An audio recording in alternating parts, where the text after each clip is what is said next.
Explicador na Tarde Política, hoje para debater se o Primeiro-Ministro tem razões para estar tranquilo, isto na véspera de uma moção de censura ao Governo. Para isso convidamos hoje João Paulo Batalha, Vice-Presidente da Associação Frente Cívica.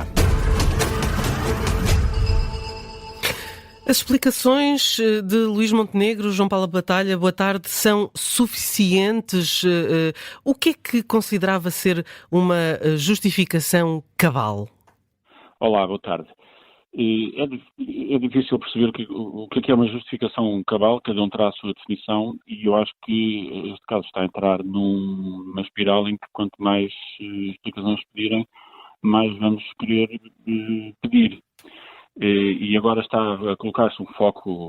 nomeadamente pelo Chega, até justificando a sua moção de censura, nos negócios passados da empresa, com que empresa, quem fez, com que preços, as faturas, e quer dizer, tudo e mais alguma coisa. Isso pode ser até interessante para perceber que ligações é que existiam e até que relações é que existiram nessa altura da empresa que podem ter com pessoas ou entidades que podem ter até interesse nas políticas públicas, só que, enfim, interesse nas políticas públicas toda a gente tem. E, portanto, eu acho que mais útil do que querer agora escrutinar o passado da empresa é resolver as situações de conflitos de interesses que a empresa pode colocar e que eu acho que coloca. E, portanto, mais do que andar a discutir e a explicar o que aconteceu, como aconteceu, quando a empresa foi fundada, a quem é que passou faturas, etc., é resolver o problema do potencial conflito de interesses que pode haver no funcionamento de uma empresa de consultoria que está no património imediato do Primeiro-Ministro e que pode levantar no presente ou no futuro situações problemáticas nas suas relações com o mercado, e a forma simples de resolver isto era extinguir a empresa ou vendê-la a outras pessoas que não a esposa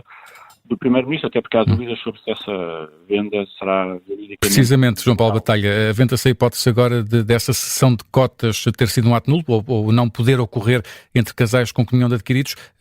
Considera que esta questão também deve ser esclarecida ou deve ser de todo completamente distinta à empresa, de forma a que daqui para a frente não exista mais qualquer dúvida sobre aquilo que poderá ser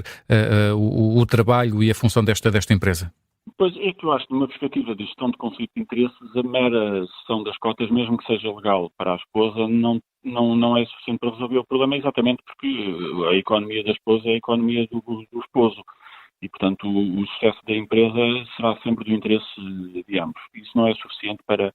Isso não distancia suficientemente o Primeiro-Ministro da atividade de uma empresa de consultoria, que, estando a fazer consultoria, é difícil ou impossível escrutinar quem são os clientes, que tipo de consultoria está a ser vendida, etc. Portanto, e tendo até em conta que, ao que parece, do que conhecemos da atividade da empresa, que também não terá sido tanta, são consultorias que correspondem às áreas de conhecimento académico e profissional do próprio Primeiro-Ministro, que ele usou e vendeu no mercado com toda a naturalidade e legitimidade quando estava fora da política. E provavelmente a empresa não estará a fazer os grandes contratos de consultoria e, portanto, mais vale extingui-la de facto. Porque se estiver a fazer hoje trabalho de consultoria, aí é que se levantam de facto questões de que tipo de consultoria e se ela colide ou não com relações de proximidade com o governo ou com outros governantes e portanto, acho que as questões que isso coloca são tão razoáveis e tão difíceis ou impossíveis de escrutinar que mais vale, de facto, ou extinguir a empresa ou pelo menos tirar esse objeto social e da questão de imobiliário, que também tem sido muito discutida. Sobra um terceiro objeto social que tinha a ver com a atividade vitivinícola, que, ao que parece, terá a ver com propriedades da família. Enfim, eu diria que nada é isento de riscos, mas aí o risco de captura ou de proximidade excessiva com o governo através de uma empresa vitivinícola é um risco suficientemente reduzido para poder... Até porque os vitivinicultores estão bastante aborrecidos com o governo, portanto... diga-me só uma coisa, porque... Do ponto de vista jurídico, é perceptível que há uma diferença. Se estivessem em separação total de bens, mas a verdade é que moram juntos na mesma casa, enfim, e se estivessem em separação total de bens, estava tudo bem com comunhão de adquiridos, que é o regime mais comum de casamento, quando não se pergunta nada, é aquele que entra. Para se ter separação de bens, por exemplo, é preciso preencher mais um papel e pagar mais uma taxa. Quer dizer, esta diferença pode fazer a diferença, mas não deixa de ser uma questão puramente técnica e que tem pouco a ver com o fundamento eventual da questão, que é houve ou não laxismo ou, enfim, ou pior, no que diz respeito à condução deste processo? Houve laxismo, quer dizer, não houve mais laxismo do que o que existe habitualmente, eu diria. E o problema maior não é tanto a desatenção do Primeiro-Ministro, porque parece evidente que o Primeiro-Ministro, até antes de ir para o Governo, quando entrou na liderança do PSD, fez alguma tentativa de se distanciar da empresa, e eu não tenho razões para achar que a tentativa tenha sido desonesta ou uma cortina de fumo, mas não foi suficiente, e isso não é culpa dele. Nós temos alguns mecanismos de transparência com muitas falhas, que, enfim, dariam uma boa discussão, mas que nos permitem... Já podemos ir aí também a esse tema, sim. Identificar situações de potenciais conflitos de interesse, potenciais ou reais, ou às vezes até aparentes, mas que têm que ser geridos da mesma forma, mas conseguimos identificar os conflitos de interesse, mas depois não há nenhum mecanismo institucional para resolvê-lo. Como vimos no caso da Hernani Dias, a entidade para a transparência, que nunca diz nada sobre coisa nenhuma, veio a correr dizer que não tinha dado parecer nenhum, nem conselho nenhum, e pôr-se de fora do problema. E, de facto, se não é a entidade da transparência, também não temos mais ninguém que, de forma absolutamente natural, correta, sem dramas, institucional, se senta ao lado das pessoas quando eles entram em cargos, faça o mapeamento que eles estão obrigados a declarar das empresas, dos interesses, das entidades, etc., e que, para além desse registro, lhe dê utilidade, ou seja, olhe para o registro, olhe para as empresas, para os interesses e diga onde é que há riscos potenciais de conflitos de interesses, onde é que há conflitos de interesses reais que tenham que ser resolvidos logo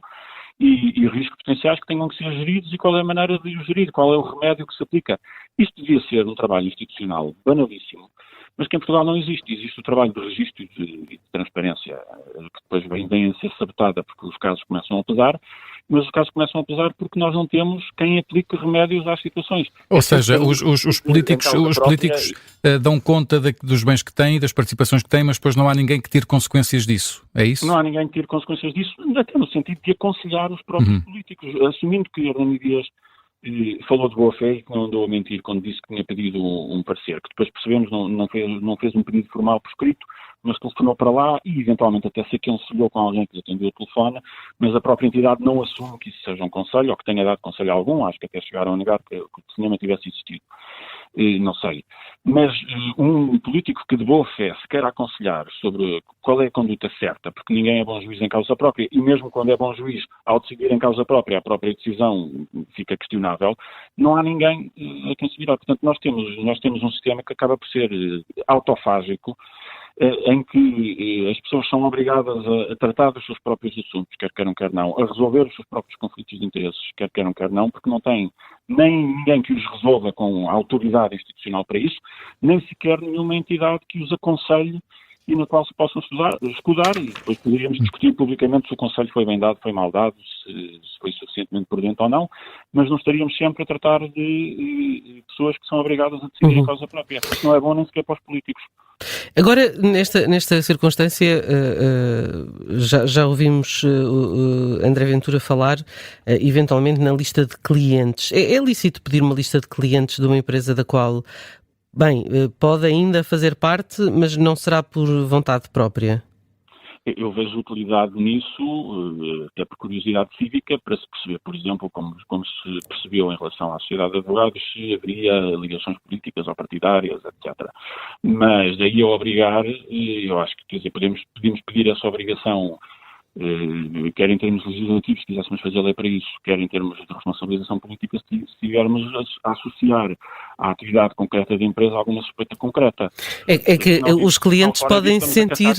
Sinceramente, para além de que em muito trabalho de consultoria há obrigações contratuais de sigilo. Há DNAs assinados, não é? Claramente o Chega está aqui a querer caçar gambuzinos porque lhe convém, e isto cai na semana ideal para o Chega, porque tem coisas para se distrair, a ideia de querer,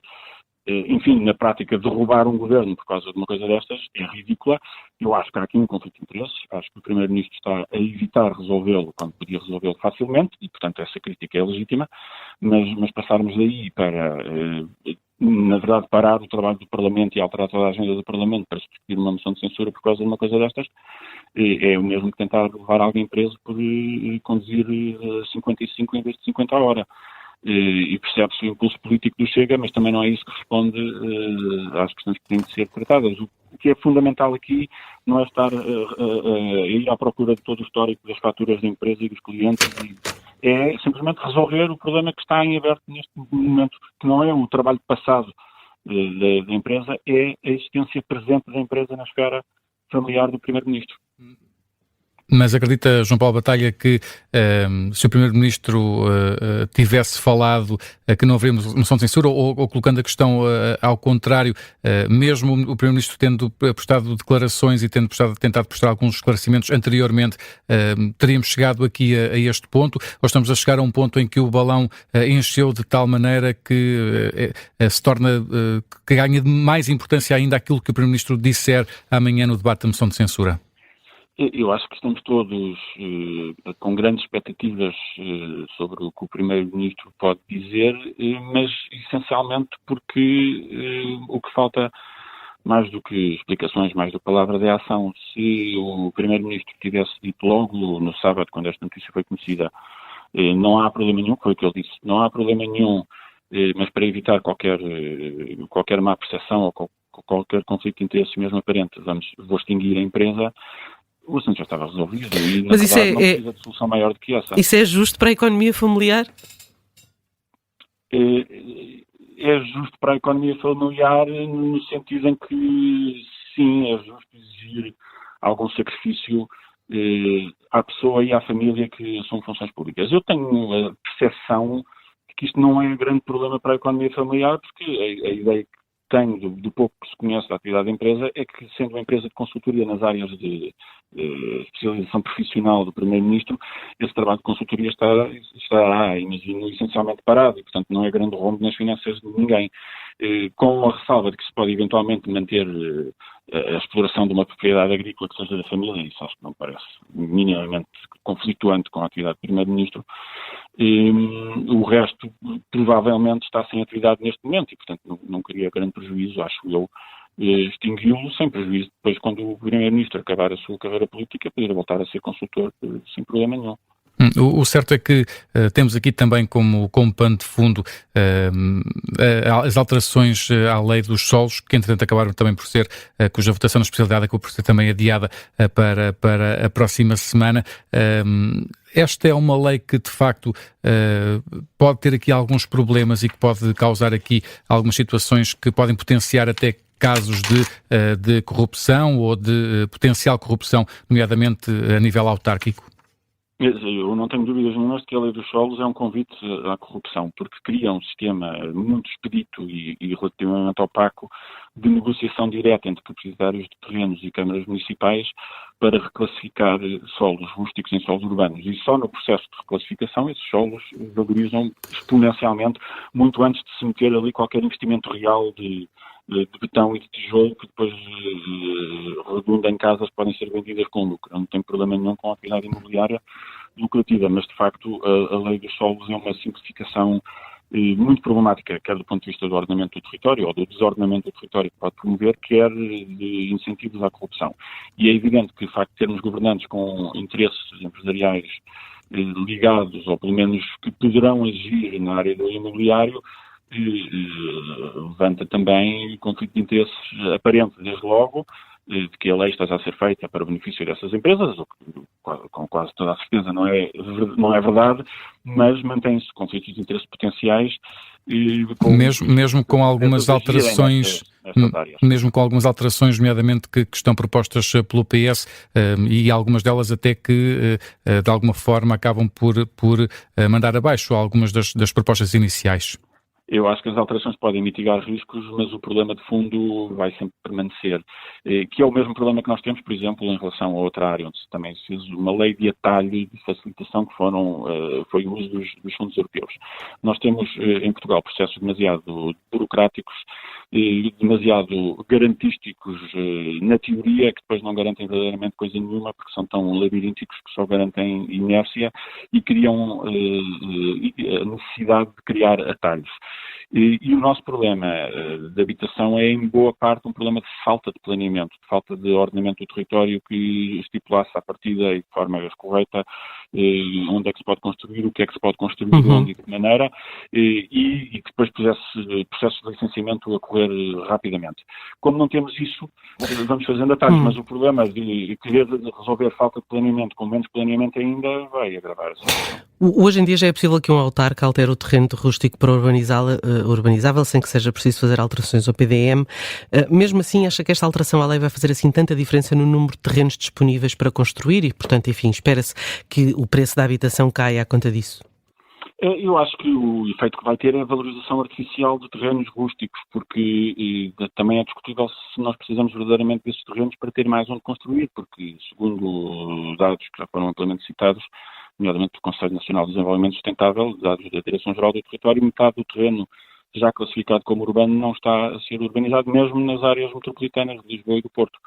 E, portanto, a ideia de que a falta de habitação se deve à falta de terrenos não está verdadeiramente demonstrada e nós temos esse problema, enfim, transversal, que é legislar de forma demasiado apressada, reativa e sem grande fundamentação. E, aliás, estamos a falar agora de uma lei dos solos que, antes de entrar em vigor, já estava a ser revista, já estava a ser iniciado o processo de revisão. Isto criou um caos completo em termos de segurança jurídica e é tudo menos boa prática. E, de facto, eu acho que no imediato vamos ter, ou eventualmente até já começamos a ver valorizações de terrenos rústicos. Quantos desses terrenos é que vão acabar mesmo urbanizados? E que impacto isso vai ter nos preços da habitação é altamente duvidoso. João Paulo Bataia, já há pouco falava um pouco dessa questão relacionada com a corrupção e com a percepção de corrupção. Tivemos dados até recentemente que mostram que piorou a percepção de corrupção em Portugal. Recentemente também o Ministro da Justiça anunciou várias mudanças, nomeadamente mudanças no Mecanismo Nacional Anticorrupção, no MENAC, com uma nova nomenclatura, com uma nova direção. Como é que estes casos que vão ser noticiados, neste caso a empresa do Primeiro-Ministro, mas também outros casos e outras operações até judiciais que tomaram outras dimensões, como é que estes casos também concorrem para aquilo que é a percepção que os portugueses vão tendo sobre a corrupção em Portugal? Bom, eu acho que nós temos um somatório tão grande de casos, tão regular, tão recorrente há tanto tempo, que é difícil dizer que agravam ainda mais a percepção, porque as percepções dos cidadãos, medidas em sondagens, já nos dizem que 92, 94, vai variando, mas são números dessa natureza, mais de 90% dos portugueses acham que Portugal é um país muito corrupto. E, portanto, eu acho que a partir de uma certa fase, um novo caso confirma a percepção mais do que agravá-la. O agravamento do nosso índice de corrupção percepcionada recentemente tem mais a ver com avaliações externas e essas são menos influenciáveis pelos casos concretos, mas mais influenciáveis, enfim, pelos relatórios, por exemplo, das organizações internacionais, da Comissão Europeia, do Conselho da Europa, da OCDE, que dizem que nós, de facto, temos poucos avanços, muitas recomendações de integridade por cumprir e temos este vício, que agora o Governo também está a revelar, como os governos anteriores, os parlamentos anteriores, de fazer muita legislação que depois se traduz em pouca política pública, pouca mudança no terreno, poucas estruturas capacitadas e eu acho que o que está a ser concretizado da agenda anticorrupção do Governo é mais desse vício de fazer reformas de papel, de alterar leis sem pensar na forma como as coisas acontecem ou não acontecem no terreno. Ou seja, não acredita que estas medidas anunciadas pelo Governo que possam ter uma consequência prática em evitar casos de corrupção? Por exemplo, as medidas do Governo passam inclusivamente por reforçar, por exemplo, a fiscalização das autarquias, onde também acontecem alguns dos casos de corrupção. Acha que são apenas medidas do papel e que não vão acabar por ter efeito prático? É preciso ver como é que vão ser implementadas. Este reforço de inspectores nas autarquias vai distribuir-se pela Inspeção-Geral de Finanças e pela Inspeção-Geral do Ordenamento do Território, que já têm essas competências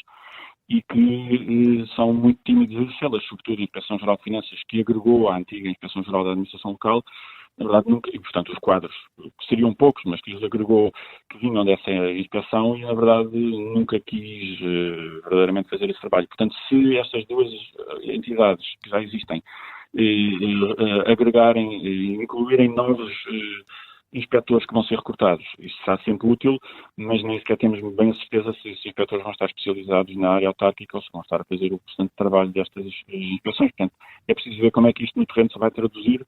O reforço de meios, enfim, acho que é sempre positivo, mas não é suficiente para nos garantir que está a haver assim uma alteração institucional ou de política pública ou de abordagem que seja verdadeiramente transformadora. Há pouco o João Paulo Batalha sinalizava essa necessidade de haver uma entidade que pudesse, de certa forma, tirar consequências daquilo que são as declarações que os políticos vão fazendo em relação ao património que têm. Essa entidade, no seu entender, deveria existir em que âmbito? Do Parlamento, por exemplo? Quer dizer, a sua resposta mais rápida seria a entidade da transparência, mas a entidade da transparência não só não tem essas competências atribuídas por lei por decisão do legislador, como tem uma liderança que claramente não quer essas competências e não quer algumas das poucas competências que já tem. E portanto, isto é um problema não só de formato das instituições, mas depois das lideranças que são escolhidas. Eu acho que uma entidade que recolhe declarações de património e de interesses e as fiscaliza deveria ser a entidade ideal, natural, para fazer uma avaliação dessas declarações, não só do ponto de vista do cumprimento estrito da legalidade, mas, para além disso, para fazer um mapeamento de riscos de integridade, de riscos reputacionais que podem ser colocados e propor